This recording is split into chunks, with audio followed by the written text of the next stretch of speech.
With lots of data centers being constructed everywhere, yes, there is a huge amount of power demand, and depending on where you're located. So if you're up in the PJM markets, the auctions are essentially What's the hitting. PJM market? The PJM is the grid market up here in the Northeast, essentially the competitive markets, and they have an auction for their power every year. They've been hitting the cap on that auction. They had to put a cap on it because the demand was so high, the prices were going so high. Okay, but why can't Con Ed nationwide, even crazy Texas, why can't the utilities say, we really want you to come build here?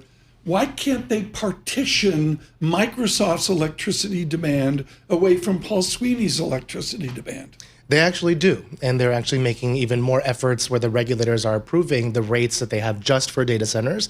And particularly when a data center comes in, they pay for their substation, they pay for their connection, they have their own rate to pay for their generation. But they also are saying, we want you to pay a minimum charge as well. What if you don't use all of it?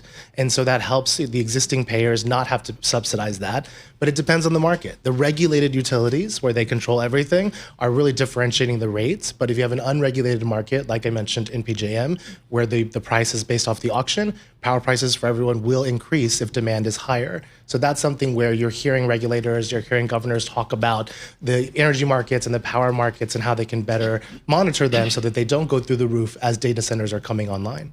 So how did it evolve that some markets are regulated and some markets are unregulated? What's the history there? I mean, I don't want to be in a market where I have to pay for Microsoft. Am I in a market if I live in New Jersey, am I in a market that has to pay for a It's data not center? that you have to pay for it. It's that there's a capacity auction for the generation, right? They're paying for their fair share as well. And I think the utilities are trying to figure out, everyone paid their fair share. Nobody pay more than what they need to pay. And that's actually why a lot of the new developments are coming off the grid. They're building them behind the meter because they need so much power that it's better for the utility, it's better for the hyperscaler, et cetera, to have that behind the meter, not on the grid, built directly for that data center themselves, rather than having to socialize the cost. Do you understand anything he just said in the last 12 seconds? There was so much jargon It's in like, there. I don't know, it's like healthcare finance. I hear it all the time. I try to understand it. Let's back up and forget about crazy Texas. We have a grid, and my total knowledge is from Dan Fuss at Loomis Sales, Canada to the rescue.